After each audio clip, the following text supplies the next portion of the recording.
Good evening, friends. Welcome to the Unacademy Master Blaster special classes for AIMS, PGI, and FMG by Dr. Devesh. And today I am going to discuss about important points, right? So it will be like a little bit fast, right? Good evening, Ashish, and thank you so much for greeting me, Amit, Doctor, right? So today I will be trying to cover as much as possible in a optimum speed. You will be able to understand. Don't worry, right? So you will be able to understand. But those who have read well, they will be having more this thing, more understanding for this thing. But don't worry, if you have not read well, also you will be able to understand. And don't worry. Okay, Vatsal, nice to see you here. I think in YouTube I have told you, na, you can come and join here, right? So that's great. So it will be easy to you. And remember, this is downloadable. You can see, you can watch it multiple times. So nothing to worry about the speed, right? If you are not able to catch up with the speed sometime, then you can go back and then you can see the video again and again. So it's not a very problem. Right. Okay, Vatsal. So let's start with my prayer. And that prayer is to my Almighty that you all should have a great and grand success in every exams of your life. Right. So now I will start this. So you can see the schedule I have kept here. Schedule also you can check and you can join and you can see all the important topics I will be covering. And last 2 days will be very fiery. I can assure you it will be very, very fiery, right? Here we'll be discussing so many things, right? So here now I am going to start with the case number one. So as I said, there will be cases, there will be MCQs, there will be images, and I will be asking you. It will be very interactive. It will be like a fun. Don't worry, and CNS will become easy for you, right? So number one is here. So you can see the question here, and can you tell me what should be the answer for this question? See the question, and I will read it for you. A baby was born, so dead born baby. See, history is telling a dead born baby. Mother was having diabetes mellitus, and the important thing you have to notice is the facial dysmorphology. Can you see this facial dysmorphology in this baby, right? A coronal section of the brain. See, when he actually dead born, so autopsy was done, and this is the autopsy finding. By seeing these two things, can you tell me what is the most likely cause for the congenital birth defect? Anybody? Yes, I need answer for this question. What is your answer? Can you tell me? I'm waiting from everybody. So I have read the question. Very good, very nice. Dr. Abu is telling it is a holoprosencephaly. Absolutely correct answer. Absolutely correct answer. Can you tell me what is this? Yes, very good. So I am very happy. Majority of you have given a correct answer only. So this is a case of holoprosencephaly, right? This is a case of holoprosencephaly, and correct answer is trisomy 13. Remember what I'm saying? This is the case of holoprosencephaly. Holoprosencephaly. Holoprosencephaly. See the name, how I am pronunciating. That is how you should try to study. See, this name itself is telling about the feature of this disease, right? Holo means entire, right? Prosen means forebrain. See that what I'm saying, entire forebrain is not divided, not divided into right and left cerebral hemisphere, right and left cerebral hemisphere. This is the exact meaning of holoprosencephaly, right? So holoprosencephaly means usually when we are getting development, during development, right and left cerebral hemisphere is formed in the frontal lobe, right? And that is the normal thing. But that holoprosencephaly is occurring because there is some mutation in this patient, right? So because of that, what is happening, the entire brain is that forebrain, now it is not dividing into right and left cerebral hemisphere. So I will explain here. So what is happening in holoprosencephaly, you will see that entire brain is one piece. Normally what you will see, that there is a right cerebral hemisphere, there is a left cerebral hemisphere, right and left cerebral hemisphere. But here it is just one. There is no division of right and left.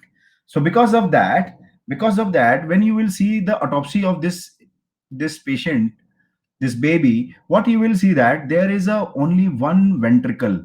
You will not see the two ventricle. There is a only one ventricle. This is ventricle. This is called as monoventricular appearance of the ventricle, right? So monoventricular gross appearance. So when you will see the gross feature, there is a monoventricular appearance, right? So holoprosencephaly, you are seeing monoventricular appearance in the brain autopsy. So this is the gross feature of the brain autopsy which we are seeing. They will be having just one ventricle, right? Because there is no separation. There is no separation of right and left cerebral hemisphere. That is why they will remain one. And if you look at the gross finding, what you have seen in this baby, in this question, see in this question, if you look at this baby, right? So I will show you this baby again. Just let me draw this diagram.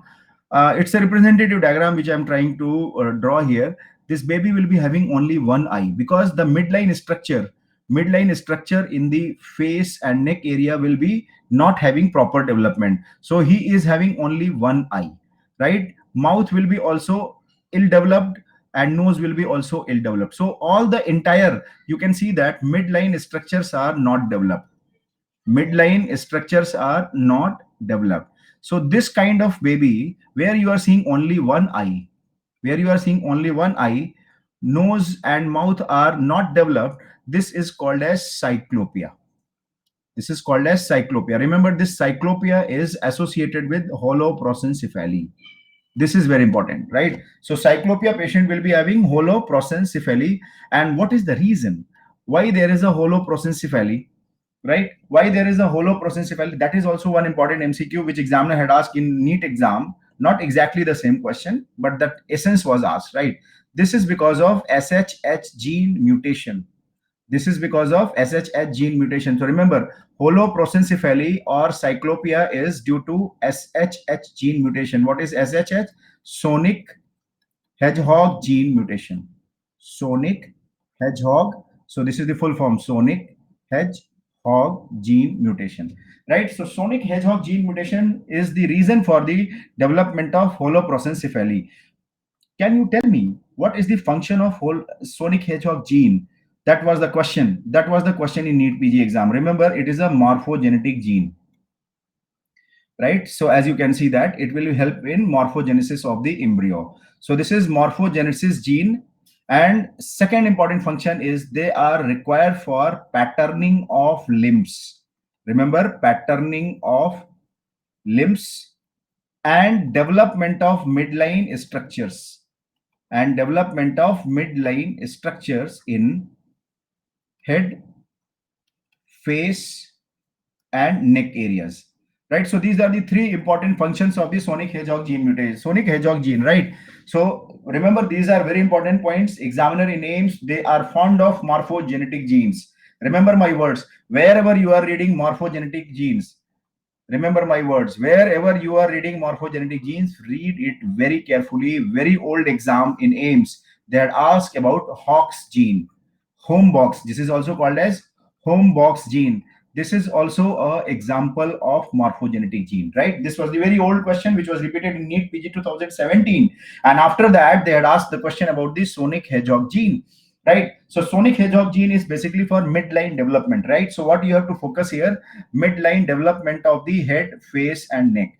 Because of this mutation, what is happening? This area you can see midline is not developed, right? Midline is not developed. That is why forebrain is fused together. They have not divided into right and left cerebral hemisphere, right? And this will be seen in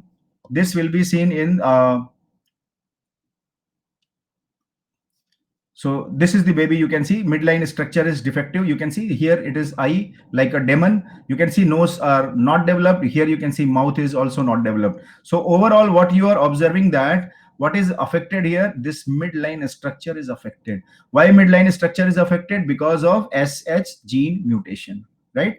So SH gene mutation is there, and this is the cyclopia, right? So what I was describing you. So cyclopia. And when you will do the autopsy of this baby in the brain, what you will notice, now you can see the brain, right and left, sorry, right and left cerebral hemisphere, they are not divided, they are just single piece, right? So they are just single piece, there is just one ridge, it's not completing, it should be complete through and through, right? And you can see this is the line which I'm drawing, it is the ventricle, right? And ventricle is also single, so this is called monoventricular cavity, monoventricular cavity. So that question is about cyclopia holoprosencephaly and showing monoventricular cavity. And remember, this holoprosencephaly, this holoprosencephaly or cyclopia is associated with maternal diabetes mellitus. You can see in that history also it was given, there was maternal, mother was having diabetes. So maternal diabetes mellitus and chromosomal disorder which is called as trisomy 13. So your answer is trisomy 13, right? So now you got that answer. What should be the answer? It should be trisomy 13, right? So now the first question is over. Remember, this is very important, and this is how question can be asked in future AIMS exam. Why I am telling? Because this was the question in AIMS 2014. Sorry, AIMS 2015. This diagram was asked in exam, cyclopia. Remember, and answer was cyclopia. This is the question which examiner, and you can see here anencephaly is there, right? So that is how question will be asked in AIMS exam, right? Now coming to the next question. See, this is another very beautiful question. And why I said this is beautiful, this is having some controversy also, which was asked in NEET exam. Can you tell me answer for this question?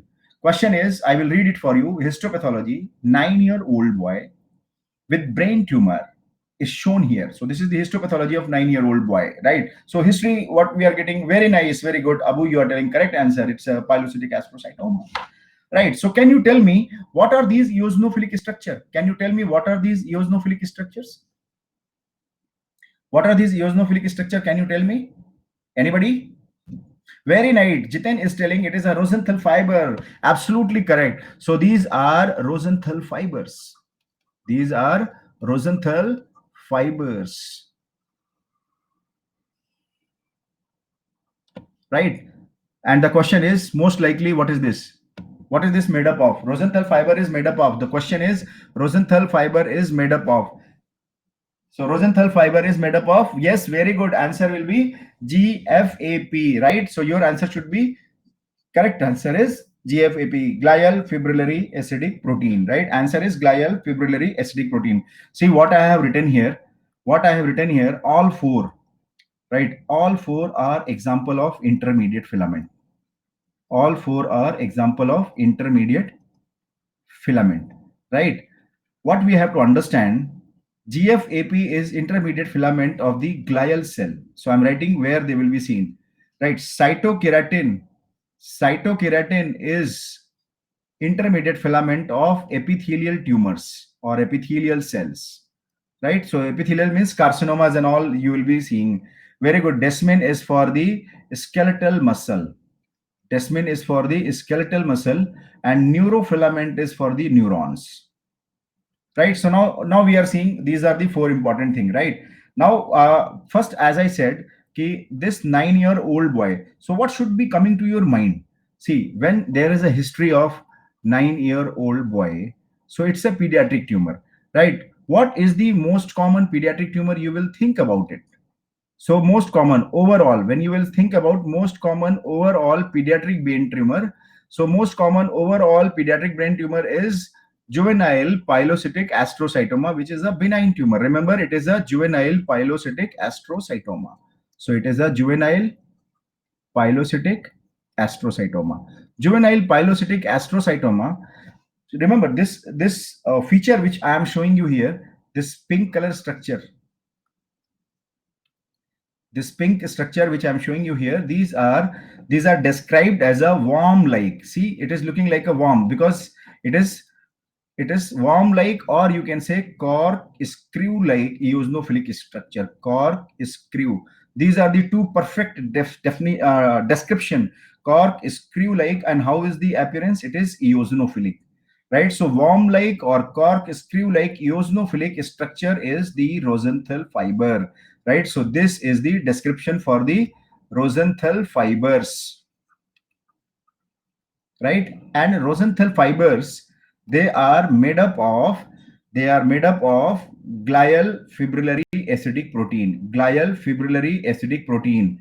and alpha beta crystalline, alpha beta crystalline, and heat shock protein 27. Now coming to the question number 2, which was asked in the NEET PG 2015. See, this is how NEET PG examiner they had asked question in Rosenthal fiber. Rosenthal fiber is made up of, simple question. Rosenthal fiber is made up of, and examiner had given options of GFAP A, alpha beta crystalline 2, HSP 27 3, and fourth option was none of the above. Just assume that none of the above, and you have to choose one answer. Can you tell me answer for this question which I had asked you?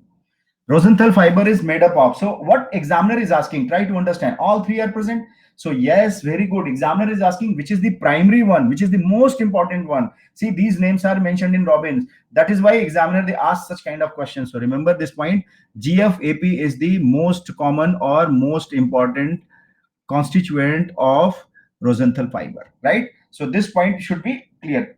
Very good. So majority of you have said the correct answer. So glial fibrillary acidic protein will be present inside the Rosenthal fiber. Rosenthal fiber. Now the question is, what is Rosenthal fiber? Means it's a kind of response to the brain injury. When our brain is getting injured, then Rosenthal fiber will be formed. Try to understand what is the significance of Rosenthal fiber. So you can see all these eosinophilic structure, how they are wavy. They are wavy, cork screw like, or as if some eosinophilic worm is going through the histopathological section. So that is the Rosenthal fiber, right? As I said, what is the significance of Rosenthal fiber?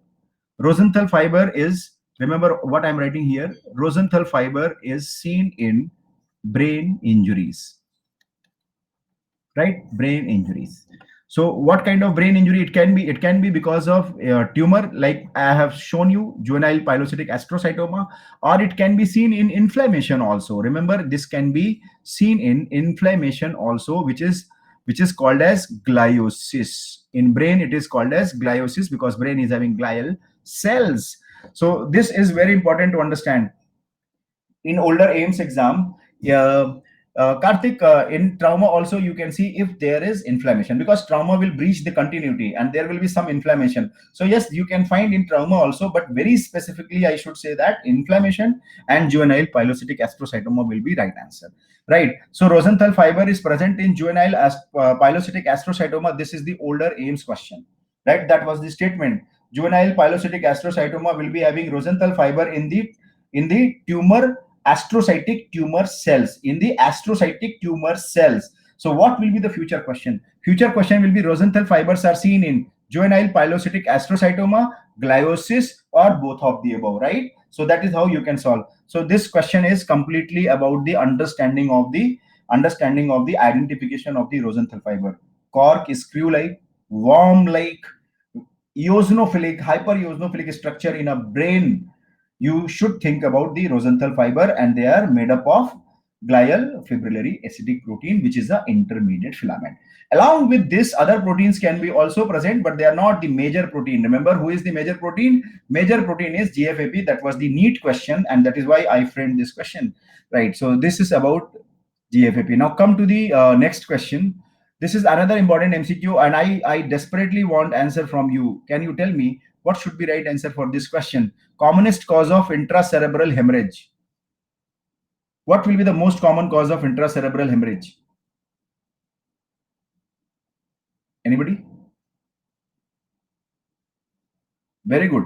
So majority of people have given me correct answer. Answer should be hypertension, right? So that is the answer. Answer is hypertension. I will tell you, when you see intracranial bleed, right? Intracranial or intracerebral bleeding, right? Intracranial bleeding, right? It can be subdural, it can be epidural, it can be intracerebral,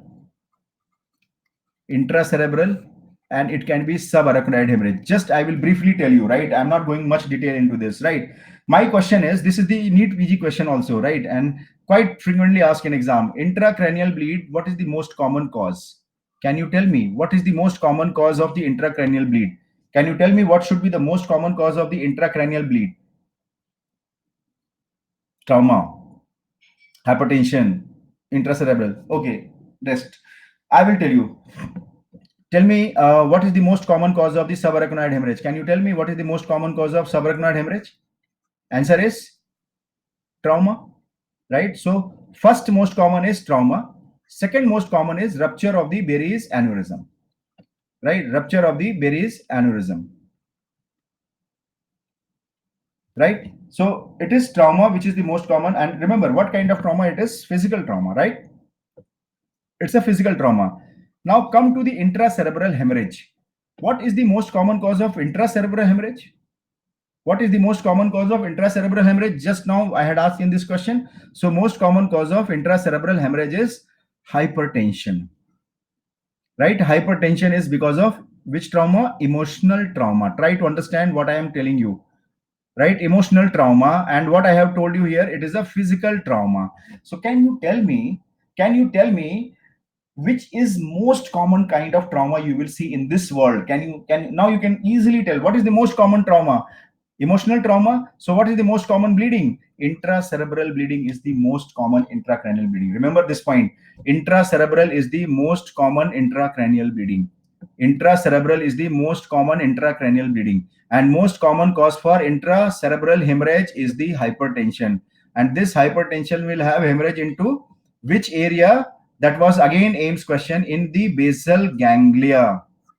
2016 AIMS exam and older AIMS All India exam. In basal ganglia also, which nuclei?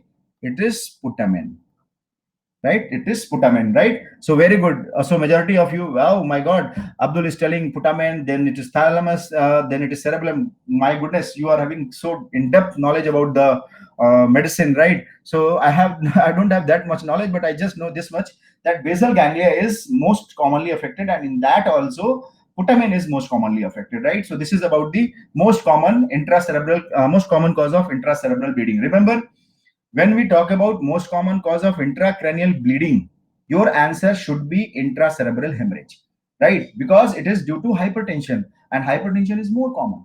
Physical trauma is not that common. Everybody is having hypertension, right? So that is the thing you have to remember. Intracerebral hemorrhage is most common, and that is most commonly because of hypertension. So that is the question. And most common site for the hypertensive bleed is the basal ganglia, and nucleus is the putamen. Right, now coming to the next question. This is another important MCQ where examiner asks this kind of MCQs in the AIMS and NEET both exam.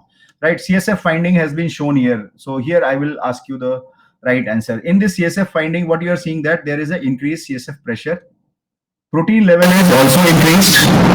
Glucose level is normal. Lymphocytes, can you see this? Lymphocytes are increased. So what will be the most likely diagnosis? Can you tell me what will be the most likely diagnosis? Yes, very good. Shabash. Viral, very nice. So yes, you all have told me the correct answer. Answer should be the Coxsackie virus. Coxsackie, it is a virus. So see this in viral meningitis, right? If you see the protein level and glucose level, these are the two things which examiner very often ask in exam. Protein level is increased and glucose level will be normal, because viruses, they do not like glucose, means they don't depend on the glucose, right? They don't want glucose. Who is wanting glucose? Bacteria. bacteria Bacteria. So these bacterial meningitis, what they will be having in them, what you will see, protein will be increased and they are loving the glucose, so glucose will be decreased. So this will be the CSF finding in rest of the other things, right?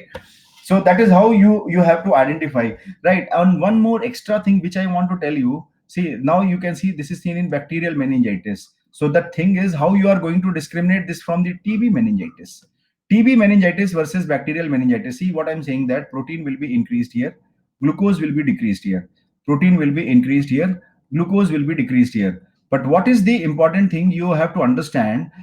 Level of glucose will be severely reduced in case of the bacterial meningitis, whereas in TB meningitis, glucose level will be having mild reduction, right? So that is very important, and that very good. Abu is telling that that opening pressure, that CSF pressure is increased. But remember, CSF pressure will be increased in bacterial also and TB meningitis also, right? So that is why I was not writing about the CSF pressure. CSF pressure will be increased in all of them.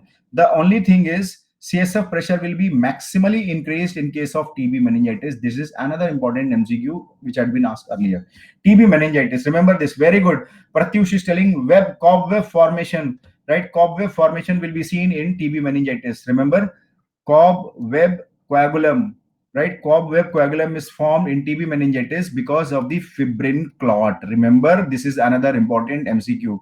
Because of the fibrin clot, cobweb will be formed, right? So this fibrin clot, what will happen? They will obstruct the flow of the CSF. And that is why when you will do the lumbar puncture, CSF pressure will be increased. And that is why you are seeing the maximum CSF pressure. So that is the link between cobweb, fibrin clot, and maximum CSF pressure. Maximum CSF pressure. After this, next will be the viral, where you will be having, and bacterial will be having least one, right? So that is the important thing you have to understand. So in this, answer is Coxsackie virus, because it's a viral meningitis. Right here, I will tell you, this is the CSF analysis I have given. You can read. I'm not going to repeat this. See, the important thing which I wanted to show you: bacterial, TB, and viral meningitis. Fungal is same like bacterial, so I'm not going to include that thing. What examiner asks more often is the protein and glucose level, as it has been dark here, and chloride level is also very important, right? So now you can see that bacterial meningitis, you can notice that protein level is high, right? And this protein level is increased in all of them, right? But when you are seeing the glucose level is markedly reduced in case of bacterial meningitis, mild reduction in case of the TB meningitis, and it's normal in case of the viral meningitis. Even if a fungus, if you can see fungus also, you will see they are having sugar sugar affinity or glucose affinity. That is why they will be having little bit decreased in sugar, right? Another important thing which I wanted to tell you between the TB meningitis versus bacterial meningitis is about the chloride level. If you look at the chloride level is mild decrease in case of the bacterial meningitis, whereas it is severely reduced in case of the TB meningitis. This is the another older AIMS question. Remember, when examiner is asking you a question where chloride level is severely reduced, protein is increased. See, what examiner will be saying, that protein is increased, glucose is reduced, and chloride is having severe reduction. Then you should think about TB meningitis, right? And you can see that there is a cobweb coagulum because of the fibrin. That is the another important MCQ. Sir, inflammatory cells also different between, yes, very good. Even in inflammatory cells will be different. Can you see this? If you look at the neutrophil, bacterial meningitis. If you look at the TB meningitis, it will be lymphocytic infiltrate. If you look at the viral meningitis, it will be having lymphocytic infiltrate. So who will be having maximum lymphocytic infiltrate? It will be maximum in case of TB meningitis. Lymphocytic infiltrate will be more, but it will be not more than TB. So TB will be having maximum lymphocytic infiltrate. That is also one important thing we have to remember, right? So these are important point about the CSF analysis. See, what I have shown you here in CSF analysis, whenever cell count is increased, neutrophil, lymphocyte, whatever, right? So whenever there is an increase in cell count, there will be increase in protein concentration, right? Because cells are made up of protein, and remember, this is called association, right? Because cells are made up of protein. So whenever cell count is increased, protein count will be increased. So this is called association. But remember, there is a certain situation where you will find cell count is normal and protein is still elevated. So this is called dissociation. This is called as, what is this? Albuminocytologic dissociation. So albuminocytologic dissociation. See, the name itself is telling albumin means protein, cytology means cell, and this dissociation is cell count is normal but protein level is elevated. So this is called albuminocytologic dissociation, seen in which disorder? Guillain-Barré syndrome, right? So this is seen in Guillain-Barré syndrome, and this is very often asked question, and previous year NEET also it was asked. Albuminocytological dissociation is seen in Guillain-Barré syndrome. What is albuminocytological dissociation? Albumin is increased, but cytology is normal. Albumin is increased, but cytology is normal. So that is why it is a kind of dissociation, right? Now, coming to the some image-based question. This is the This is the question which examiner will ask you as a spotter. Can you tell me, after seeing this diagram, and if you look at this basal part, see, it is the whenever images are coming, try to analyze. See, this is the basal part we are seeing, right? So what I'm showing you, this is the basal part of the brain. Patient was having fever, chills, and cough was there for more than 4 months. He died, autopsy was done. He died, autopsy was done. So can you, yes, very good, it is a TB meningitis. Can you look at this area which I'm just encircling? This area, you can see there is a gelatinous white material, right? So there is a gelatinous exudate, I should say, that gelatinous exudate. This gelatinous exudate is basal. You can see basal gelatinous exudate is suggestive of TB meningitis, right? So it is seen in TB meningitis, right? So basal exudate is characteristic of, this is very famous question, basal exudates are characteristic of the TB meningitis, right? Basal exudates are characteristic of the TB meningitis. Can you tell me what is the most common complication? Older AIMS and PGI question. Can you tell me what is the most common complication of the TB meningitis? Very nice, very good, and very good. So Shantanu and others are telling that cerebral infarction is the most common complication. That is the correct answer. Most common complication.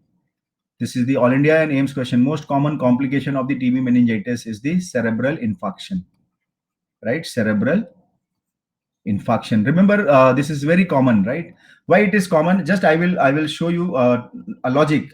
Suppose this is the cerebral blood vessels, right? This is the cerebral blood vessels, and because of the exudate, now you can see there is a exudate, right? So this exudate, and this is cerebral blood vessel, this is supplying blood to the cerebrum, right? So because of this exudate, what will happen? Blood supply to this cerebrum has been decreased, right? And that is why they will be having ischemia and infarction. So this exudate is causing ischemia and infarction, and that is very common, or you can say that most common complication, right? So most common complication, yes, they will be having obliterative. Because of this, there is obliteration. Exudate is sticky, so they will attach these vessel wall and they will obliterate. That is why it is also called as obliterative enteritis. Correct, very correct. Dashamulam, you are telling the correct thing only, right? So this is about the cerebral infarction. And when you will take the biopsy from the TB area, you can see this is the TB meningitis biopsy. Always remember rule of 5. Whenever you are seeing any image, rule of 5. Can you see this? 1, 2, 3, 4. All 4 corners and this center, right? So first you have to scan these 5 areas. While you are scanning, you have to do 2 more things: observation and comparison. So when you are observing, so what are these things you are observing in these areas? Can you tell me what are these things? These are all, can you tell me? Yes, very good. Yes, very good. Yes, Shantanu, Anshuman, you are exactly correct, right? It is Langerhans-Janz cell. It is Langerhans-Janz cell, right? So Langerhans-Janz cells are present. And in this central part, what you are seeing here in these central areas, this is the acellular area because there is a necrosis. So this is the caseating necrosis. Caseous necrosis will be having a clumping. You can see clumping of the eosinophilic areas are there. So that is why it is a caseous necrosis. So caseous necrosis, Langerhans-Janz cell, caseous necrosis, Langerhans-Janz cell, because it is a scanner view, right? Because it is a scanner view, so you can observe this area. This area is showing so many lymphocytic infiltrate, right? Lymphocytic infiltrate. So this is how you will identify a granulomatous inflammation, because TB is a granulomatous inflammation. So granuloma will be having all these 3 finding. What are these 3 finding? Langerhans-Janz cells, caseous necrosis, and lymphocytic infiltrate, which is on low power view, scanner view. When you will be seeing on high power view, you can appreciate the elongated epithelioid cell also. Remember, high power you can appreciate elongated epithelioid cells also, which is not visible in this low power scanner view. Yes, yes, it's epithelioid cell. We will see when we are seeing them at high power. This is the scanner view. We can appreciate necrotic area and Langerhans-Janz cell, right? So this is about TB meningitis. Coming to the next question. If you look at this question, can you tell me the answer for this question? I'm giving you a poll here. Just apply your logic and don't worry if you're, even if you're giving wrong answer, it's nothing to worry about it. I am here to correct you. And if you are giving wrong answer here, you'll never commit the same mistake in exam, right? So this question is about the HIV patient cerebral cortex, right? And question is, what is this most likely? Can you tell me what is this most likely? Pratik is telling it is A. Wow, that is great. Very few people have said this as a right answer. And remember, this is the microglial nodule, which is the most, very good, Abu. Very good. Abu is also telling, Abu, Udayan, Partha.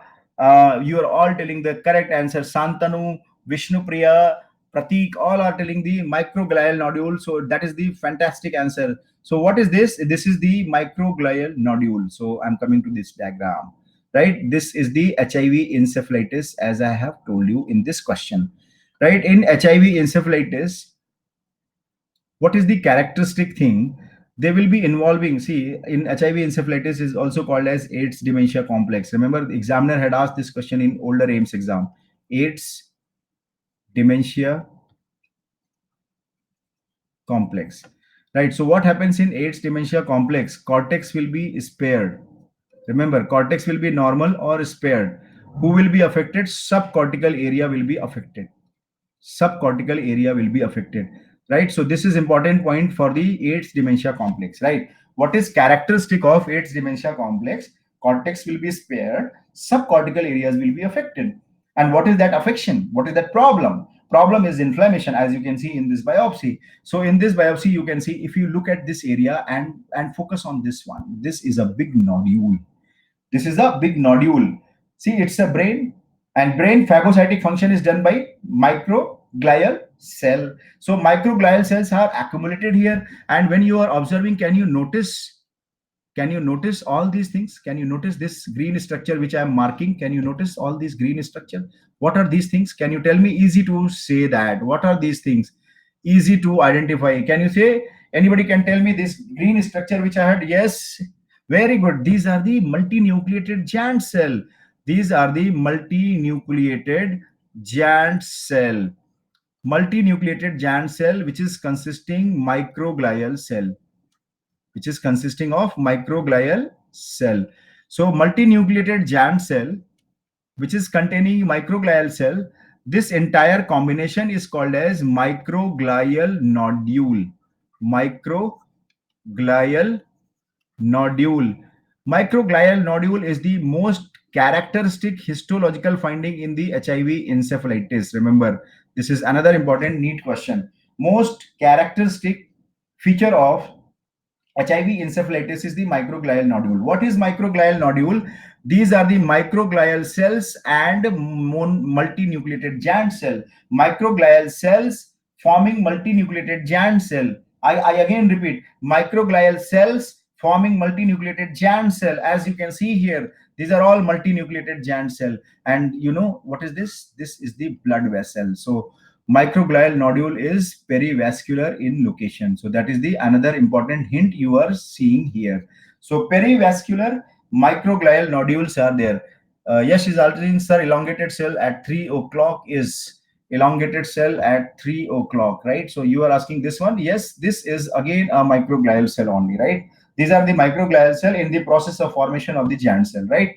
So these are the important thing probably you understood. So always remember, HIV encephalitis, you will find microglial nodules, which is most characteristic. What is microglial nodule? It is a multinucleated giant cell. What is this? Multinucleated giant cell. And what they consist of? They will be consisting of microglial cells. So that name itself is telling microglial nodule means a giant cell with a microglial cell. And what is their location? Location is the perivascular, right? So this is about HIV encephalitis. Coming to the next picture. First, you tell me what is the special name, what is the name of a special stain, which I am showing you in these two diagrams. Very, very important question. And quite probable MCQ in future AIMS exam. Examiner will definitely ask question like this, given in Robbins also. They've given Robbins also, right? Yes, very good. Very good. Muhammad Abdul is telling that it is the Luxol Fast Blue Jitain Naman. Very good. So this is a special stain which is called as Luxol Fast blue stain. Can you tell me Luxol fast blue stain is used for which kind of staining, for which structure? Yes, very good. Vishnu Priya is telling it is for myelin. And how will be the normal myelin, Vishnu Priya? Can you tell me? Can you tell me how will be the normal myelin in the Luxol fast blue staining? Very good. So remember, when it is a normal, they will be deep blue color. Remember, I'm writing dark blue is the normal, right? And when there is a demyelination, means abnormal. Whenever you will see demyelination or abnormal, you can say there will be pallor, right? So there will be pallor. So abnormal area you will be seeing pallor or very pale blue color, right? So now you can see this. These are the two Luxol fast blue staining, and what I'll just show you. I'll just show you this area which I'm marking with green color. This area which I'm marking with green color is the normal area. See this area which I'm marking with green color, this is the normal area.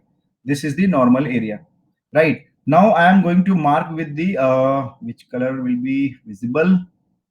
Okay, now I am marking with the black arrow. So this area is, you can see this area, this arrow I am putting, right? This is called pallor. This is called pallor, right? And here you can see it is a pallor. These are all pallor. You can see this entire area is looking a patchy pallor areas, patchy round pallor areas are there. So these are the area where probably myelin has been damaged, right? Myelin has been damaged. So what I am showing you, these are the two diagram, right? In these two diagrams, you can easily make it out. Myelin has been damaged. So myelin is damaged means which cell is damaged? Oligodendrocyte has been damaged. Oligodendrocyte has been damaged, right? So can you tell me out of this one, this is the picture number 1 and this is the picture number 2. Picture number 1, picture number 2, which is HIV, which is PML? Yes, Dharmendra, I'm coming. Sir, which disease is this? Is it multiple sclerosis? No, Dharmendra. Yes, multiple sclerosis. Also, we will use this Luxol fast blue, but this is not multiple sclerosis. Now, I'm asking you question. Can you tell me which one is HIV and which one is progressive multifocal leukoencephalopathy? Try to understand why examiner is asking. Because HIV patient is immunocompromised, right? And because of the immunocompromised state, they will be having a JC virus infection also. JC virus infection will be also causing demyelination. HIV virus is also causing demyelination. Did you understand? Both are causing demyelination. So the problem is we have to discriminate which is HIV, which is caused by PML. And that is why we are using this Luxol fast blue stain. And if you look at this, this is the HIV, right? This is the HIV. And this is the progressive multifocal leukoencephalopathy. Right, so progressive multifocal leukoencephalopathy and HIV, why we are using Luxol fast blue? To see the pallor. This area, HIV area is symmetrical pallor. See, they are having symmetrical pallor. And here you can see they are having asymmetrical pallor. Asymmetrical or random pallor will be there. So that will be hint for PML. Right, so I think, hope it is clear to everyone. Can you show me your thumbs up if it is clear to you, all of you? Luxol fast blue, I repeat in between, Luxol fast blue is for the myelin. Normal myelin is blue. Damaged myelin will be pale.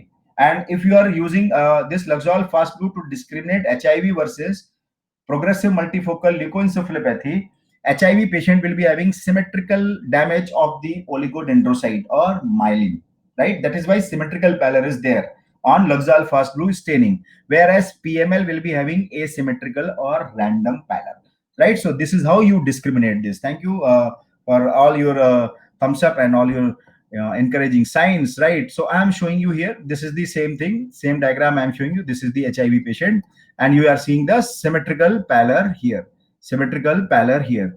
Now this is the progressive multifocal leukoencephalopathy caused by which virus? JC virus, right? Caused by JC virus, right? Which cell they will affect? Oligodendrocyte. Remember, this is the function, right? It is oligodendrocyte only which synthesize myelin, right? So whenever you talk about demyelinating disorder like multiple sclerosis, PML, HIV, so all these things where you are seeing demyelination, it means oligodendrocytes have been damaged. Remember, this is the basic logic. When myelin has been damaged, so definitely who is the producer of the myelin? The oligodendrocyte. So that has been damaged. There was a question in AIMS exam in PML case. Oligodendrocyte. Can you tell me what is the characteristic name of that PML oligodendrocyte? What is that characteristic thing? Very nice, very good. Naveen has already told that. This is called as ground glass appearance. See what I want to show you here. This is the picture. This is the picture of progressive multifocal leukoencephalopathy, where we are seeing oligodendrocyte, which is affected by JC virus, right? So oligodendrocyte, when you will see here how it will be looking like, I will just show you. There will be a nucleus, but you will not be able to perceive nucleus because it is all filled by JC virus inclusion. JC virus, which inclusion? Intranuclear inclusion. Intranuclear eosinophilic inclusion. Intranuclear eosinophilic inclusion. And this is why these are having granular appearance. These are having granular appearance, and that is why it is called as ground glass oligodendrocyte. That was the answer in AIMS exam. Ground glass oligodendrocytes are seen in Ground glass oligodendrocytes are seen in progressive multifocal leukoencephalopathy. Ground glass oligodendrocytes are caused by JC virus infection. Now, in this biopsy, you can see that this is the brain biopsy.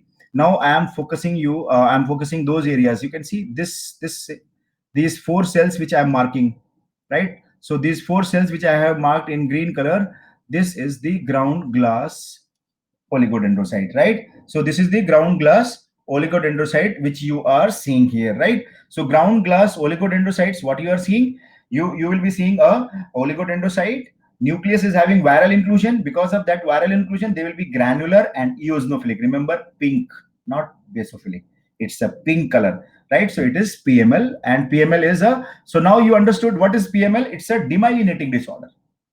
You understand? It's a demyelinating disorder where myelin sheath has been damaged. Now coming to the next one. This is the beautiful gross picture which came in AIMS exam. This came in AIMS exam also 1 year back. Can you tell me which fungus is capable of causing this kind of damage? This kind of cystic damage. You can see there are cystic necrotic area, cystic necrosis. And if you see cystic necrosis, there are cluster of cystic necrotic, which is more clearly visible here. Very good, very nice, very good. So everybody is telling me the right answer. I'm very happy for this thing. This is the soap bubble abscess. This is called as soap bubble abscess. And soap bubble abscess is seen in Cryptococcus. Cryptococcus, a fungus, right? So we all know that cryptococcal meningitis. So patient will be coming with the sign of meningitis, right? And you will be when you will be examining the patient, he will be showing the meningismus or all those signs of the meningitis. And suppose this patient dies, right? Suppose this patient dies, and usually they will be having they will be immunocompromised, or they will be having HIV infection, right? So when this patient will be dead, we will be doing autopsy. You will be finding these kind of findings where small cystic spaces will be there. These are all called soap bubble abscess, right? So soap bubble abscess we are seeing in Cryptococcus. Now we will take section from here. Take the section from here, and now you can see that how are these cells? How are these cells? Can you see all these cells are looking like this. All these cells are looking like this, having double layer, and in between there is an empty area. This empty area is because of the capsular polysaccharide. This is the capsular polysaccharide which is not catching up the stain on He stain. So we are seeing hematoxylin and eosin stain. This is the picture about hematoxylin and eosin, right? So there is no staining by the capsular area, and that is why it is looking empty, right? So this is why it is, I have shown you here, this is called soap bubble appearance. So here also you are seeing, because of the capsular polysaccharide, you are seeing soap bubble appearance in microscopy also.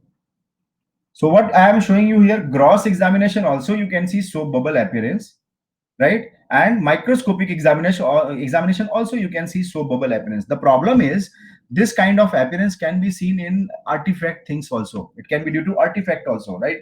So how we are going to confirm this? that this is the soap bubble appearance because of the capsular polysaccharide of the Cryptococcus only. Very good, Shantanu. This was the question in this year NEET exam. What is the special strain for Cryptococcus? So that is, yes, you can see this is the pink or red color structure. So this is the special stain for Cryptococcus. What is name of this special stain? Mucicarmine stain. Mucicarmine stain will color the Cryptococcus, right? So it is for Cryptococcus, and capsule will become red or magenta color. Red or magenta color. So this is Cryptococcus. So what is the special stain for Cryptococcus? Mucicarmine stain is used for Cryptococcus. Remember, this kind of picture had been already asked. This was question in AIMS November 2015 also, right? That was the same picture which is given in Robbins. This is different picture, right? So this Cryptococcus I have seen 3 times examiner had asked in AIMS exam. So why I'm saying like this? This is again the most probable MCQ. Immunocompromised individual, sign of meningitis, sudden death, autopsy finding like this, and then microscopy finding like this, and special stain like this. And what is this? Can you tell me? Can you tell me? Very good. This is India ink preparation for the cryptococcal infection. India ink preparation for the cryptococcal infection. This is a smear when patient will be alive. Means what I want to say, that when patient is coming with meningitis, you are taking out the CSF, sending it for the pathological or microbiological examination. Then we will be doing this India ink preparation, and you can see India ink also they are showing the soap bubble appearance. Soap bubble appearance. Right. NEET PG question was, what is this staining? This India ink staining is also called as negative staining. Remember, examiner had asked, what is the example of negative stain? Right. So this is example of negative stain. India ink is a very good, very nice. Lalita, Abdul, Nitin, you are all telling the correct answer. Negative staining is the India ink. Why it is called as negative stain? Because background will be dark or black. Background will be dark or black, and organism will be unstained. Organism is not stained. Organism is not stained. So that is the feature of the cryptococcal infection, right? So this is the feature of the cryptococcal infection. So now you can see this is the India ink negative stain, because we cannot see staining of the organism. They are unstained. Background will be dark color, right? So this is the negative staining, right? Now coming to the next diagram, this is again AIMS question. Can you tell me what is this fungal infection? Can you tell me what is this fungal infection? Anybody? Yes, very good. Yeah, very good, Pratik. And everybody is telling the right answer. Very good. It's Aspergillus. Very nice. Aspergillus. How you will identify Aspergillus? They will be having thin septate hyphae. See, hyphae is having septate. So hyphae will be thin, number one. And they will be having so many septa. Thin septate hyphae. Thin septate hyphae, right? And in this thin septate hyphae, what you will notice, the second thing, they will be having acute angle branching. So thin septate hyphae, number one, and number two is acute angle branching. Acute angle branching. So now you can see in this diagram also, there are septas. I'm just marking the lines, septas, septate hyphae, right? Now you look at the branching. Look at this branch. Right, so this branch is making acute angle. So this is called acute angle branching. So thin septate hyphae, acute angle branching will clinch the diagnosis of the which infection? Aspergillus. So this is the Aspergillus infection. Right, this is the Aspergillus infection, right? So yes, that meaning is less than 45-degree acute angle branching, right? So now coming to the next diagram, this is the 3 times question in AIMS exam. 3 times. First, what is the name of this stain? Can you tell me what is the name of this stain? Very good, Gomory's. Gomory's methenamine silver stain. This is the Gomory's methenamine silver stain. Right, Gomory's silver stain. Remember, what is the property of silver? If you have read chemistry well, you might be knowing that silver will form the black precipitate.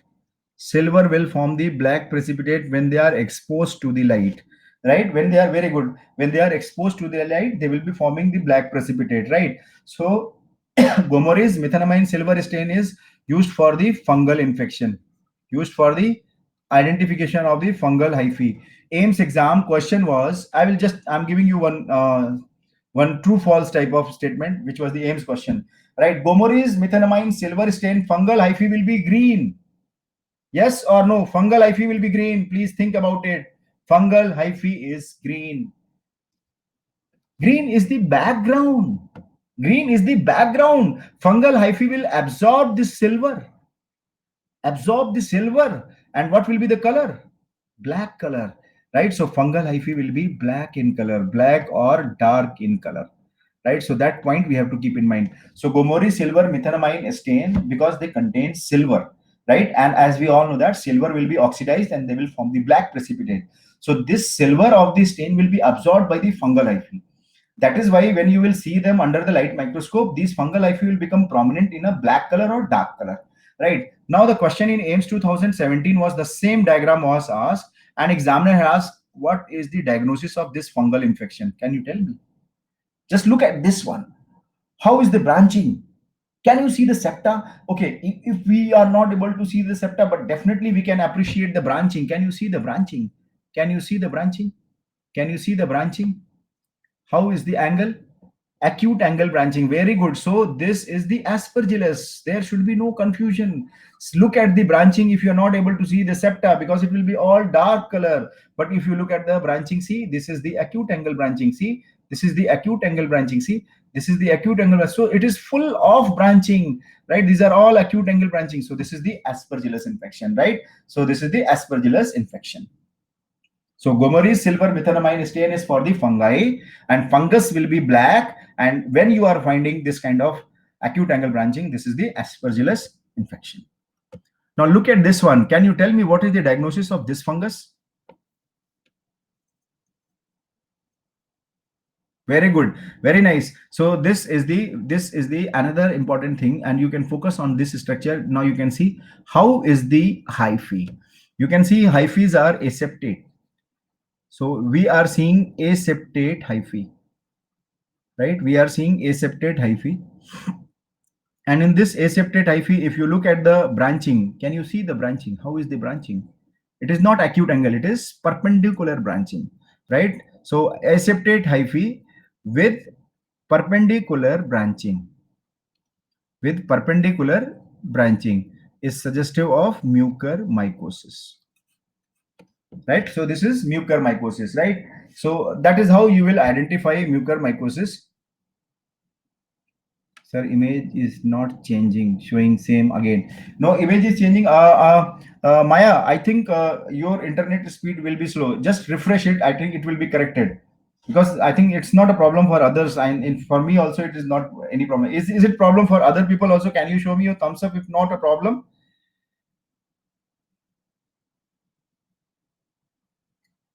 Great, great. So I think Maya, refresh it. You will, yeah, you will find it, because I have seen earlier also with many students it happens, right? So yes, it's a mucormycosis, right? So see, these are three fungal infection I have shown you: Aspergillus, mucor, and Cryptococcus. Right. And remember, this was the PGI question. All three are angio-invasive fungal infection. This was the PGI question. Angio-invasive fungal infection. Which of the following is angio-invasive? So all of them are angio-invasive. All will be invading the blood vessel, and they will be causing cerebral infarction. So this point should be clear. Angio-invasive, all are angio-invasive, right? Now coming to the next diagram. This is another very beautiful question. Look at this picture. Look at the history. 70-year-old male. Difficulty in remembering and having gait disturbances. It is getting worsened. Patient becomes increasingly withdrawn from his family because of the neurological manifestation, right? Now the catch point is MRI, right? What is MRI showing? Cerebral atrophy. And this is another catch point, EEG. EEG is showing the periodic spike wave complexes, very big hint. Then patient died. Section of the brain tissue in autopsy. Which of the following will be present? So can you tell me what is the diagnosis here? Very nice, very good. Vishnu Priya is correct. So can you tell me what should be the answer here and what is your diagnosis for this case? For this clinical case, what is the diagnosis? Very nice, very good, very nice. Everybody is giving the right answer. Diagnosis is the prion disease. This is the prion disease. Prion disease, right? So this is the prion disease. And another important thing which I want to tell you, in this prion disease, what is the pathology in this prion disease, right? So pathology is infectious protein. Remember, this is another important MCQ which examiner asks, infectious protein, and that infectious protein is shown by PRPSC, right? So this is PRPSC, infectious protein, which is causing the problem, right? So this thing we have to keep in mind.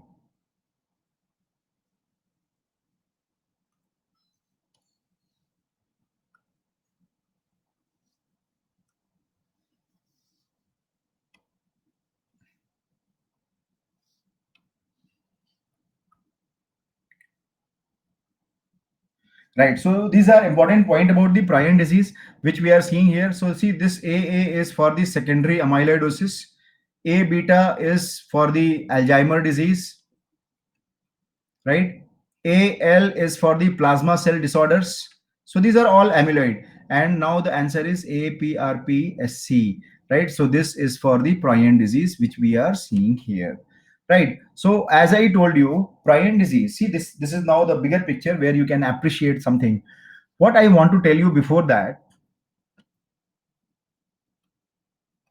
prion disease is a infectious protein disorder, PRPSC. This protein will be having misfolding. So remember, what is prion disease? It is the misfolding protein disorder, right? So that is very important MCQ in NEET PG exam also. Prion disease is a misfolding protein disorder. So because of the misfolding of the protein, what will happen? They will damage the neuron. This misfolded protein will be damaging the neuron. So when you will see the neuron, in neuron you will be seeing cluster of clear spaces like a cluster of grape. So what I'm showing you here, cluster of grape like clear spaces, cluster of grape like clear spaces or clear vacuoles. Because of this cluster of grape like clear vacuoles, these are called as spongiform neurons. These are called as spongiform neurons, right? So these are called as spongiform neurons. So spongiform neurons are seen in which disorder? So that was the question in NEET also. Spongiform neurons are seen in prion disease, and that is what I am showing you here. Spongiform neurons are seen in prion disease, right? So prion disease is a beta pleated sheets, right? It is a beta pleated sheet somebody is writing, so I'm just writing that, right? Remember, it is a beta pleated, and because of beta pleated structure, they will be positive for Congo red, right? And that is why they are having amyloidosis also, which is APRPSC. So spongiform neuron will be seen in prion disease. All prion disease, remember, all prion disease will be having a spongiform neuron. How you will identify spongiform neurons? You can see in this diagram also seen, so many empty vacuoles are there, right? So many empty vacuoles. You can see this is one vacuole, this is one vacuole, right? This diagram I think is better one, right? You can see these are the cluster of vacuoles, cluster of grape like vacuole. Can you see? Cluster of grape like vacuoles, cluster of grape like vacuoles. So this is the spongiform neuron of the prion disease, seen in all prion disease, seen in all prion disease, except that was another important MCQ in NEET 2015. Which prion disease you will not find this one? Fatal familial insomnia. Very good, very nice answer.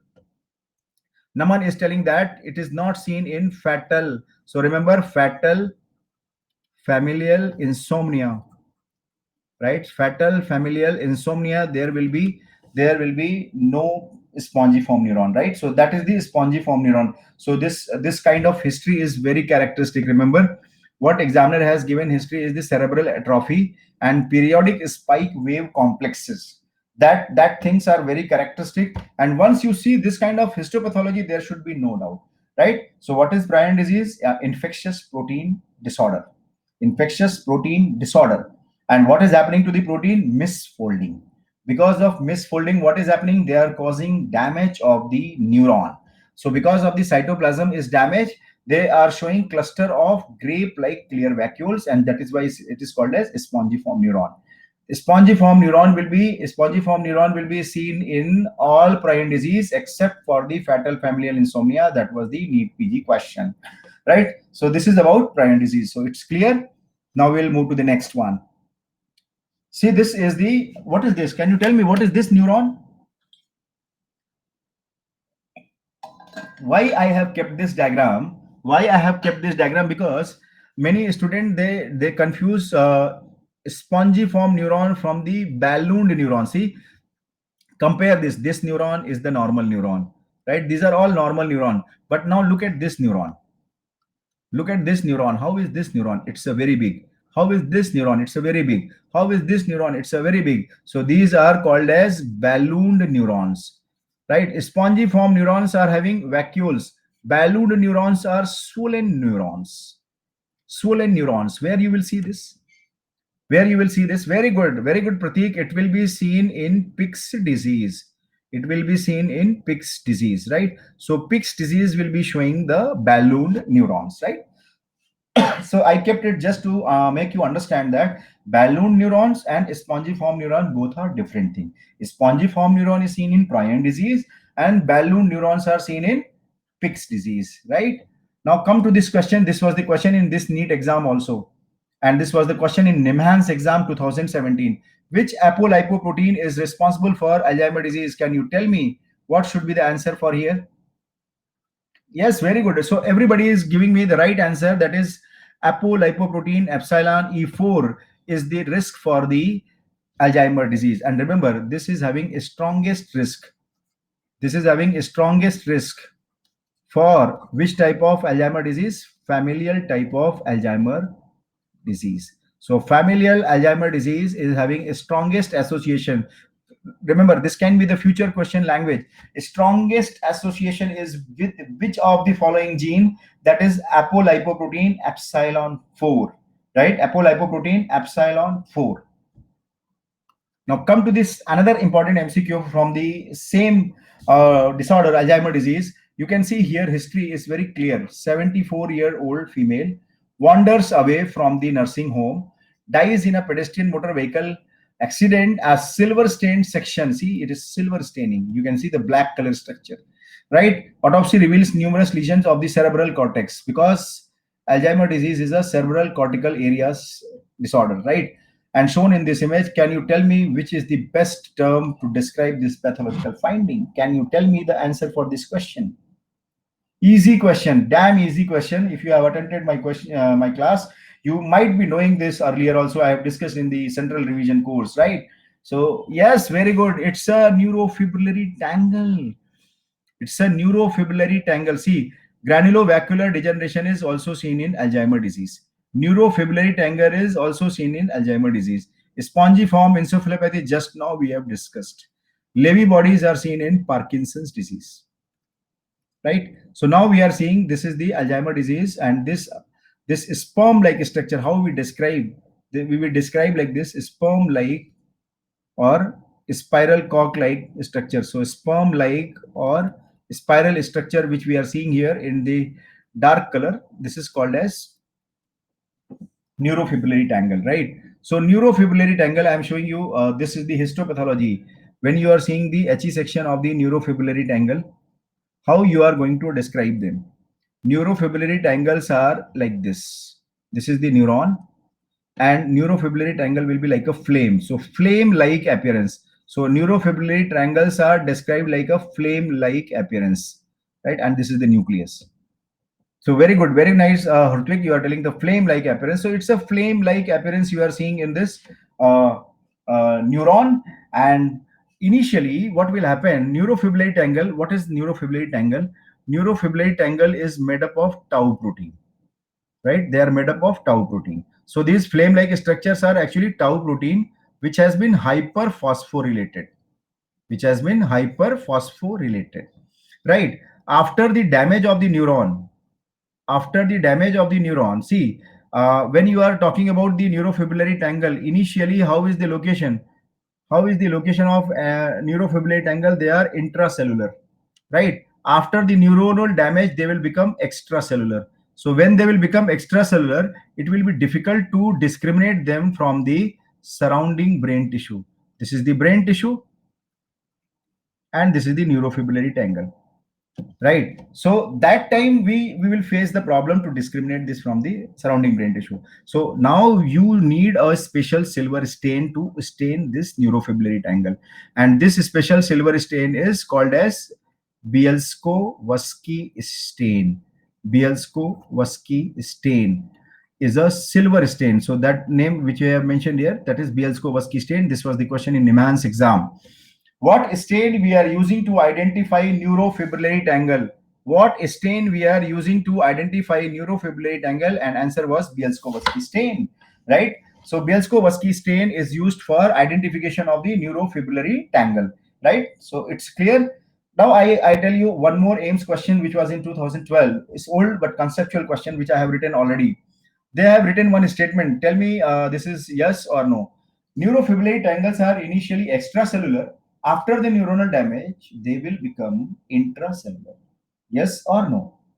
Very good. That is why I wanted to tell you, naturally or normally they are intracellular, and after the damage they will become extracellular. So this is the correct statement. That was the AIMS question. But why we want to stain this Bielsko-Vasky stain on the neurofibrillary tangle? Because severity of dementia is best correlated by, see this, neurofibrillary tangle and neuritic plaques both can be used for assess the severity of dementia and Alzheimer's disease. But what we have to remember, it is neurofibrillary tangle which is the best for correlation of severity of the dementia, right? So severity of dementia is best correlated by NFT. Remember, it is best correlated by neurofibrillary tangle. That is the question which examiner had asked in AIMS exam, right? And this was the question in NIMHANS 2017 also, right? So these are important point about the this one. And this is the Bielsko-Vasky stain, where you can see the black color. This is the neurofibrillary tangle. So this black structure which I had marked is the neurofibrillary tangle. Now look at this question. Now look at the question, how I am going to manipulate the question. See how I'm going to manipulate. This is how AIMS people will be. Yes, I know you all know this, but okay, you all know this. That is why I want to change my question. Now my question is, you tell me in yes or no. Paul is a start. Parkinson's disease is associated with ceruloplasmin level in the brain. True or false? Sorry, Parkinson's disease is associated with ceruloplasmin in the serum. Yes or no? Yes or no? Parkinson is it ceruloplasmin is causing Wilson's disease, right? So is it associated with Parkinson's disease? Yes or no? Yes. So remember, this is the we all know that this is the Parkinson disease, right? So this is the gross picture. So can you tell me which picture is the Parkinson disease? Because one of them is normal. So which one is normal? Can you tell me one is normal or two is normal? Okay, very good. So one is normal. Why one is normal? Can you notice the dark pigmentation here? This dark pigmentation is because of dopamine, right? This is because of dopamine or dopaminergic neurons, which will be forming melanin and giving this dark appearance, right? What happens in Parkinson's disease? Parkinson's disease is also another misfolding protein disorder. Misfolding protein disorder. Which protein will be misfolded? That is alpha-synuclein, right? Alpha-synuclein is having misfolding. So Parkinson's disease, alpha-synuclein is having misfolding, right? Alpha-synuclein is having misfolding, and now they are going to damage the dopaminergic neurons. Dopaminergic neurons in which area? Basal ganglia. And in basal ganglia also which area? More specifically, it is substantia nigra. See, niger means black or dark, right? So that is why it is called as substantia nigra. When they will be normal, they will be black or dark, right? Because of the dopaminergic neuron is getting damaged in this area. And that is why, if you notice, in comparison to this, it is having pallor. So pallor of substantia nigra is seen in Parkinson's, right? So this is Parkinson's disease, and this is the normal area, right? So now, why I said in the beginning of about Wilson's disease. Wilson's disease, there is a decrease in ceruloplasmin level, right? There is a decrease in ceruloplasmin level, which is a carrier protein for the copper, right? And I have seen many of my friends who are not medical student, not a medical personnel. They have gone to the neurologist for their parent who was suffering from the Parkinson disease. Their neurologist has ordered one investigation, that was the ceruloplasmin level, right? He has ordered ceruloplasmin, so which was little costly for them. So they had asked me, I'm telling you, this is the truth, sir. Ceruloplasmin, that neurologist has told you check for the ceruloplasmin. I was checking on the internet, and they were telling, sir, it is for Wilson disease. Why they are trying to say see the Wilson disease?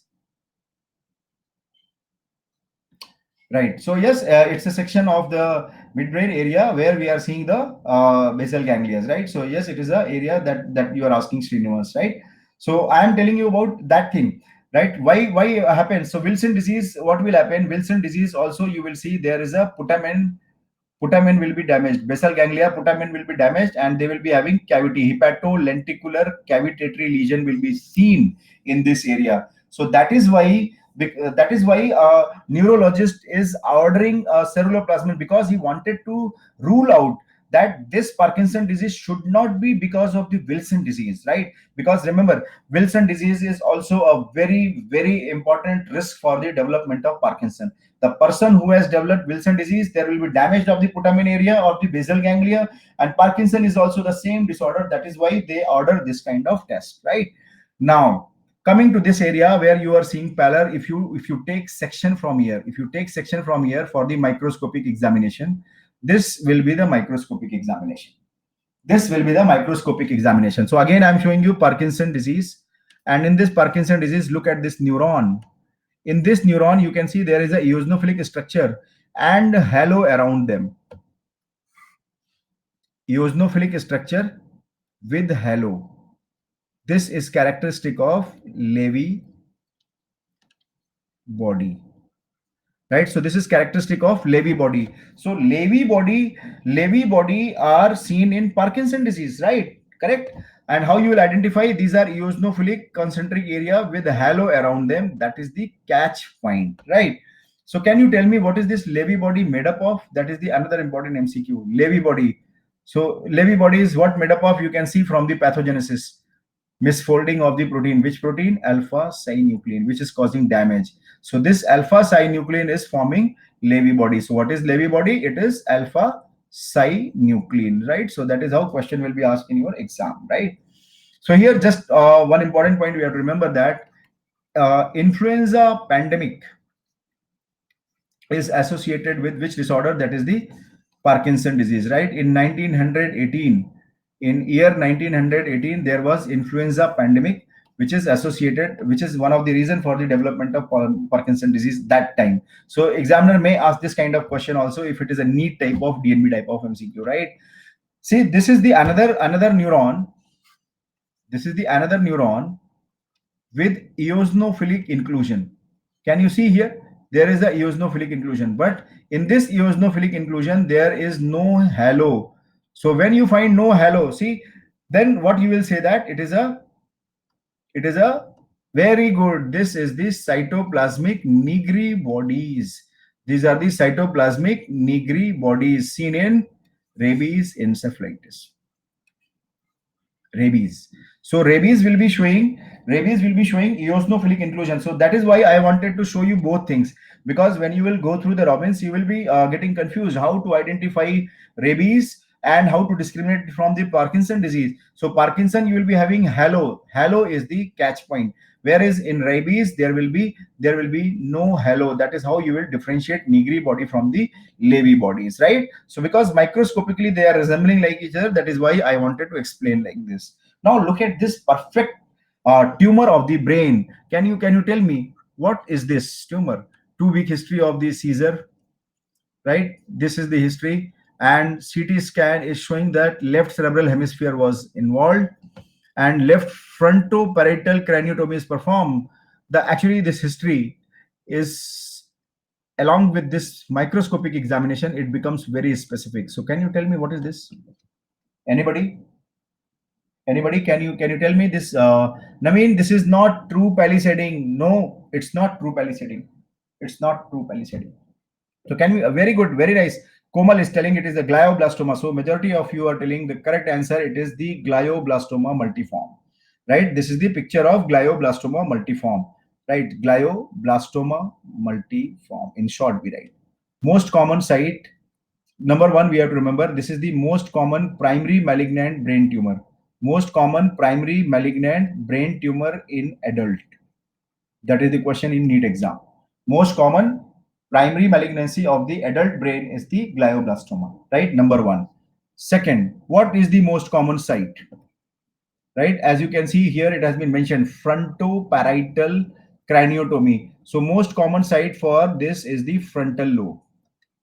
Frontal lobe, this is the another important NEET MCQ, right? So now you can see these are the two NEET questions. So when we are seeing glioblastoma, most common site will be the frontal lobe, and in this what you will observe on the microscopic examination, what I'm showing you here, can you see this is the area which is showing serpentine necrosis. This is the area which is showing serpentine necrosis. Raghu is asking what is the prognosis. Remember, GBM is having worse prognosis.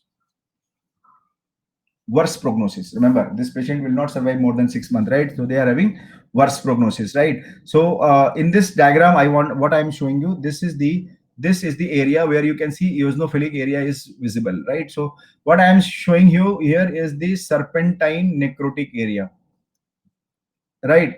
See, look at this tumor cell and compare this area of the tumor cell, right? So here I will say that these are random arrangement of the tumor cell, random arrangement of the tumor cell. And here or in this area which I am marking, you can see how is the tumor cells. Tumor cells are looking like this, parallel alignment. When you see parallel alignment, Ramesh is telling death on diagnosis. No, we can diagnose before also. It's not like death on only after death we can diagnose by radiological examination, or we stereotactic biopsy. We can take it out and we can give the diagnosis, right? True versus pseudo. Yes, Naveen, I'm going to tell you how to differentiate true versus this pseudo. So when you are seeing parallel alignment of the tumor cells, see what I'm saying, that whenever you are seeing the parallel alignment of the tumor cells, this is called as palisading. So parallel alignment of the tumor cell is called as palisading. Palisading can be true, palisading can be false, or pseudo, or pseudo. True palisading will be like this. There will be normal or there will be living cells between the palisades. So this is palisading, and this is the living tissue, right, or live tissue. But in case of the false or pseudo palisading, it is because of necrosis. So here you will see that because of the necrosis, this is pushing tumor cell to the edges in a parallel fashion. So this is called pseudo palisading necrosis, right? So now I hope it is clear to everyone how to differentiate. Naveen, is it clear to you how to differentiate pseudo and true? True will be having some living tissue in between them, like this, while false is created. False is not naturally there. False is created by the necrosis.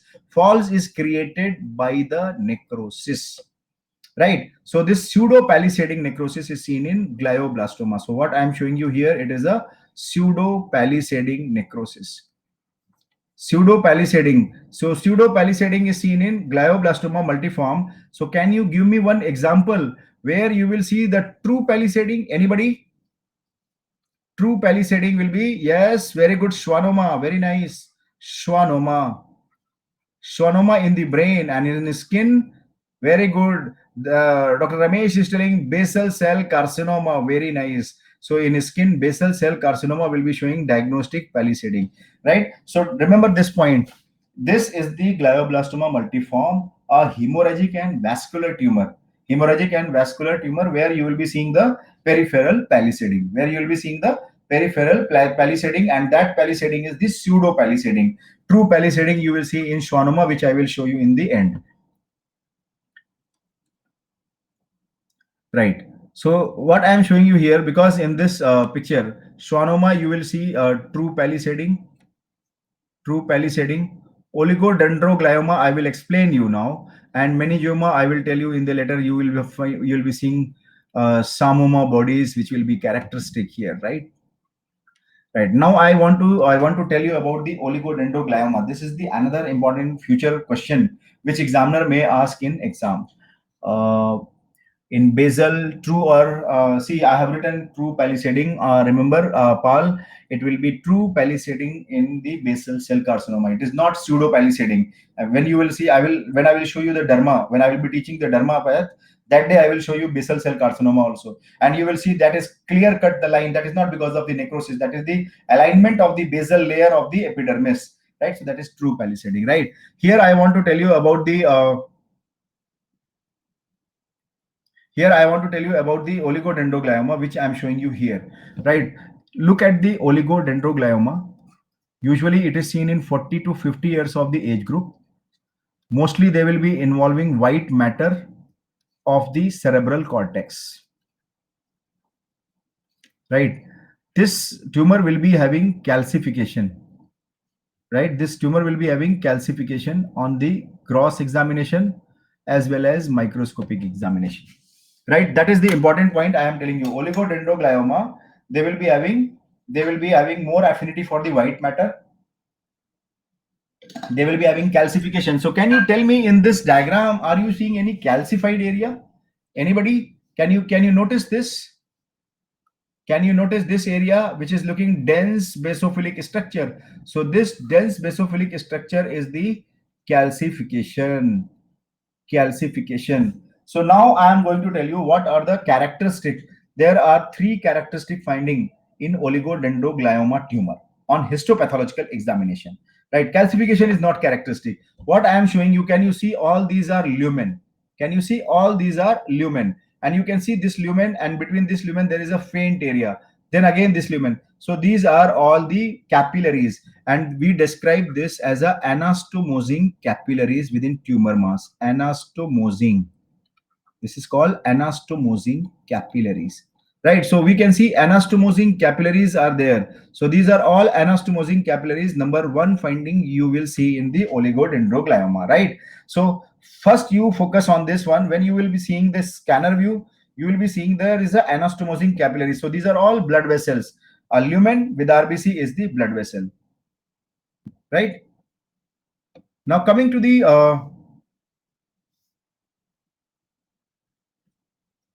second picture of the oligodendroglioma. Again, now I am going to tell you the second finding of the oligodendroglioma. So what we are seeing here, if you look at these individual cell, I'm just making, this is the nucleus.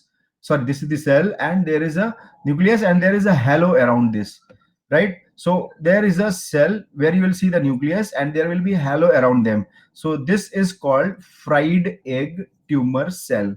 Fried egg tumor cell. So this is the nucleus, remember?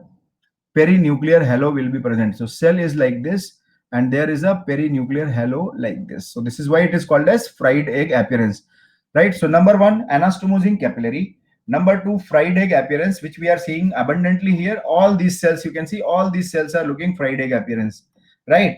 And third is the this one. This is the third characteristic property, which is given in bold letters in the Robbins and could be the future question, right? So perinuclear clearing was the reason for the fried egg appearance. Now I am going to tell you, this is the perineuronal satellitosis. Perineuronal satellitosis is seen in which brain tumor? That can be the question in your future exam. Perineuronal satellitosis is seen in which brain tumor? So your answer will be, it is seen in oligodendrogliomas, right? So what is perineuronal satellitosis? You will see a neuron, right? And around the neurons, you will be seeing tumor cells are in the attachment. They are attached to the border of the neurons, right? They are attached to the border of the neuron. So this is the neuron. This is the neuron, right? So neurons are having satellites of the tumor cell. Neurons are having satellite of the tumor cell around the membrane of the neuron. So what is this called as? Perineuronal satellitosis. Now I am showing you those neurons, right? See, this is number one neuron, right? This is number one neuron, and can you see these are all tumor cells? These are all tumor cells. So this is the perfect example of the perineuronal satellitosis. You can see there is another neuron. There is another neuron here, and tumor cells are attached to this membrane. So this is perineuronal satellitosis. You can see another neuron, right? And there are tumor cells. So these are all example of perineuronal satellitosis, which is the diagnostic finding of the oligodendroglioma. So this is three finding you have to notice in oligodendroglioma. Number one, anastomosing capillaries. Number two, fried egg tumor cell. Number three, perineuronal satellitosis. When you find these three things or any of these three, you can easily say that in the brain tumor it is oligodendroglioma. Now come to this question. Another clinical question which is very important. A 10-year-old patient with the brain tumor, right? Biopsy was taken and shown below this. So after seeing this biopsy, examiner is wanting which is the true statement. Can you tell me what should be the right answer for this question? Rahul, you can this video will be downloaded and you can see that later on. You can see it multiple times, so you will be understanding where is the anastomosing capillaries I have shown. Is it clear, Rahul, or should I show it to you? Right, very good, Shantanu. It is a medulloblastoma, so it's a very nice diagnosis. You can see it is a medulloblastoma because in this you are seeing two important findings. Yes, Rahul. Thank you, Rahul. So you are seeing two important findings. Which of the following is true? So what majority of people have said is the B option. Okay. See this, where you will see the SHH gene mutation. Can you remember? We have just read in holoprosencephaly. Remember, SHH gene mutation is also associated with basal cell carcinoma of skin and medulloblastoma. So this is the right answer, which I wanted to tell you firsthand. It is associated with SHH gene mutation is associated with medulloblastoma in the brain, basal cell carcinoma of the skin, and holoprosencephaly in the congenital malformations. Right? C-MYC amplification is not there. Remember, in medulloblastoma, you will see N-MYC amplification. Keep eyes on the options in your exam. N-MYC amplification is present. C-MYC is present in the Burkitt lymphoma, and that is translocation, right? N-MYC amplification will be seen in medulloblastoma, and N-MYC amplification is having bad prognosis for the medulloblastoma, right? So it will never show CSF metastasis. So that is again a wrong statement. Wrong statement. It will be showing isochromosome. That is very beautiful option, but it is wrong. Why I said it is a beautiful option? Because in medulloblastoma, most commonly isochromosome is denoted by small I, and 17 long arm is the most common change, right? So this is the most common genetic change seen in medulloblastoma. So isochromosome 17q, this is the latest classification, the WHO 2016. Remember, WHO 2016 classification of the CNS tumor has used this for medulloblastoma. That is why I wanted to keep this option.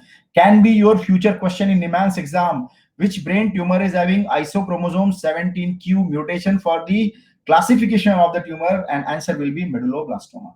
Right. So, okay, now we got the answer. It is the SHH gene mutation, which you will see in the medulloblastoma.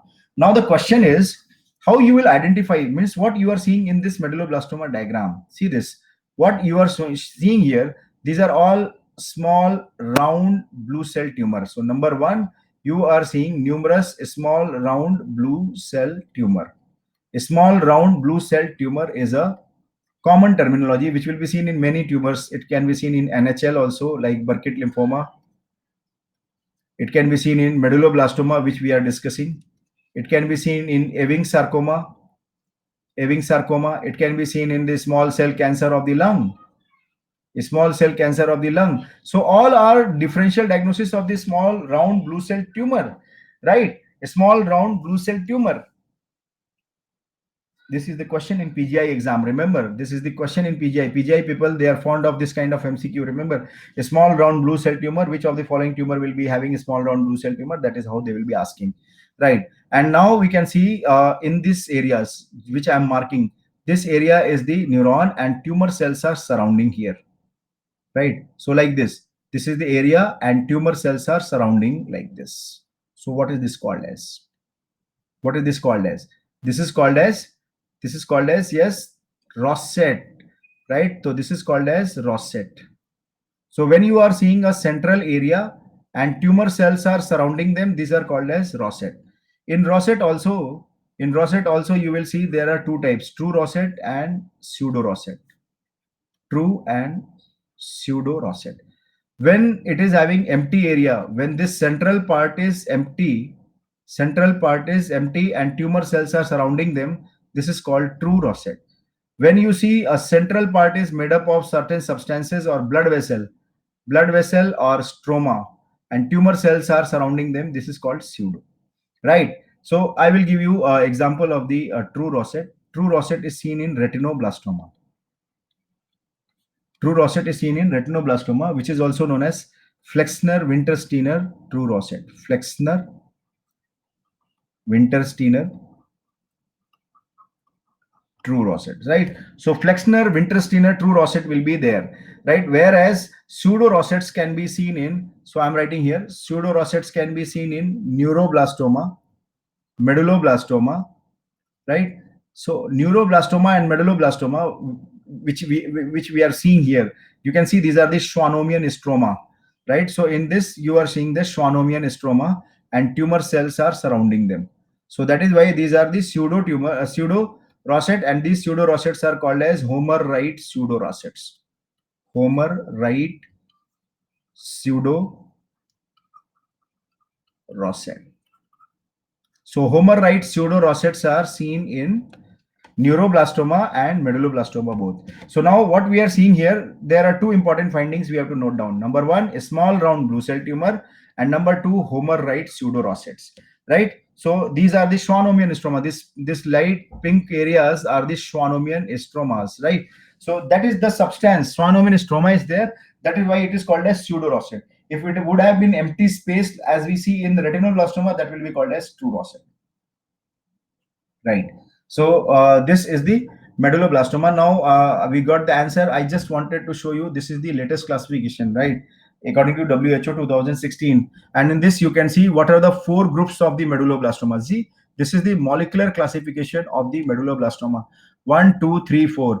WNT, and you can see sonic hedgehog gene is used as a classification criteria. That is why I was focusing on this point. Sonic hedgehog gene is associated with this, right?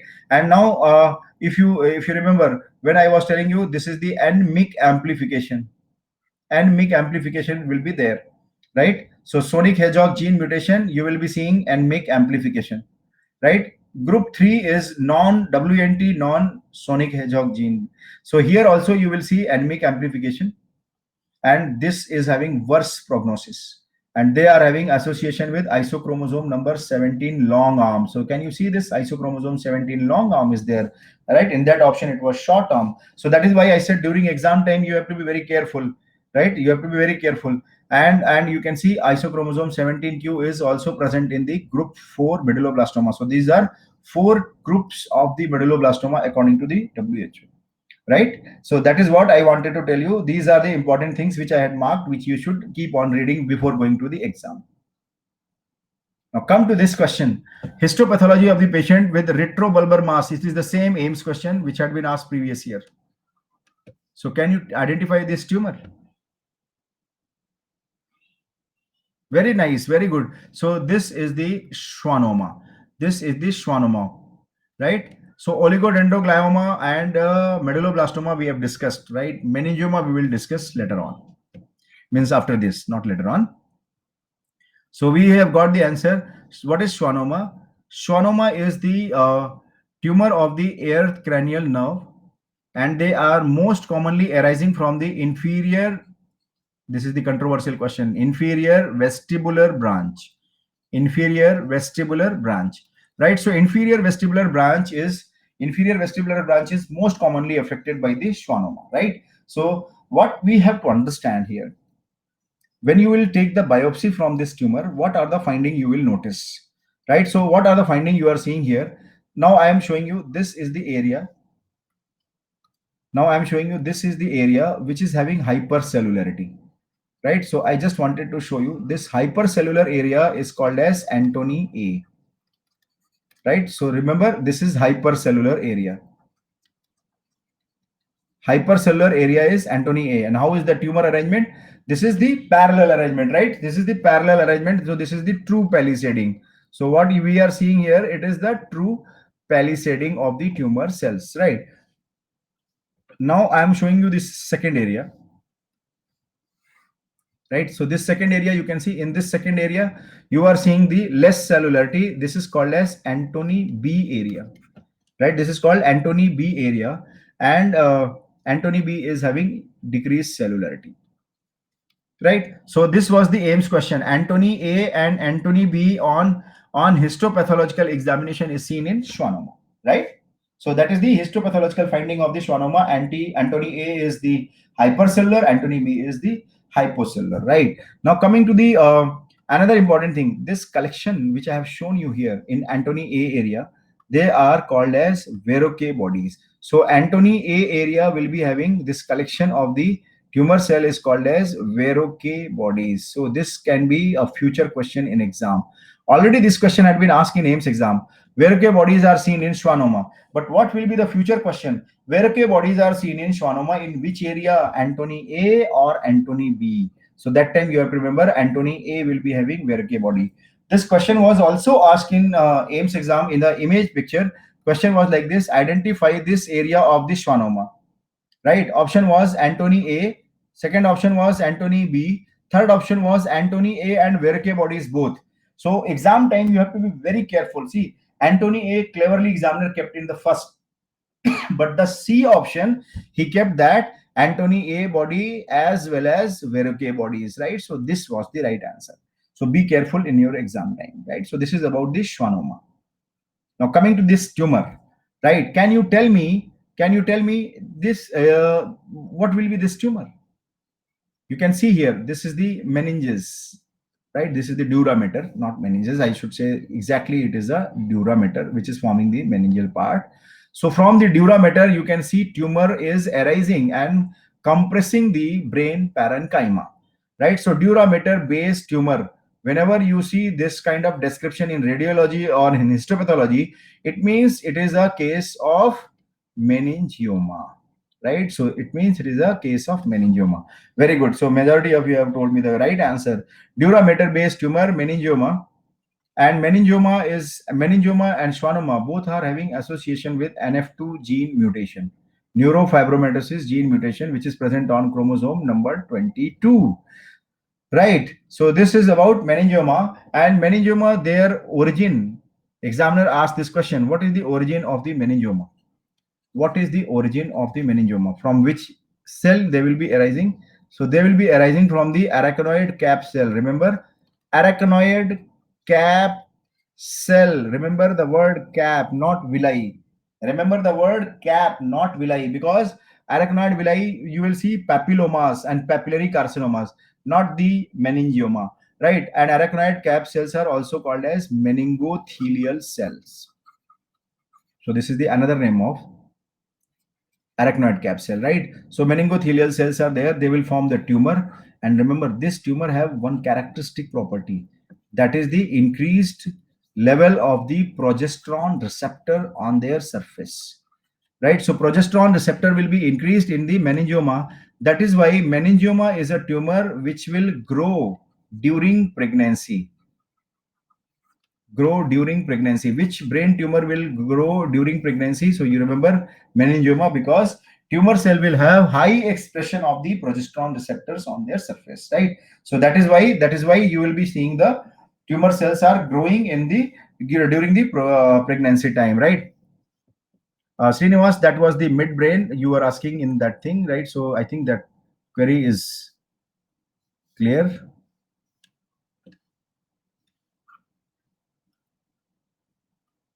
Right. So you can see they can grow during pregnancy, and there are several subtypes of the meningioma, and this is one of the subtype. Can you see these are all concentric? Can you see these are all concentric eosinophilic structure? These are all Psammoma bodies. These are all Psammoma bodies, which is example of dystrophic calcification. Examiner asked this question, right? Some of my bodies are dystrophic because tumor cells are damaged. Tumor cells are damaged. So damaged tissue, normal calcium, dystrophic calcification, right? So some of my bodies will be seen in this meningioma, and out of several types of meningioma, anaplastic meningioma will be having worse prognosis. This is the another important MCQ. Anaplastic meningioma will be having worse prognosis, right? So these are important point about the CNS pathology which we have discussed today, right? And tomorrow I will discuss about the GIT pathology, right? So what I will suggest you, when you wake up in the morning, try to revise these things so that you can see. And these are the things given in these images are given in Robbins also. You go quickly. Whatever topic I have covered, remember I have carefully chosen all these topics which had been asked in last 3 or 4 years of the AIMS exam. So at least read all these theory from your notebook. Definitely you will be getting many questions from here. And thank you so much for this wonderful interaction at this platform. And you follow me, and you like my this Unacademy profile, you can follow me, because I will be updating those who are not the regular student here, and you can see the regular notification what are the special classes I am going to conduct, right? So good night, bye bye, tomorrow we'll meet again.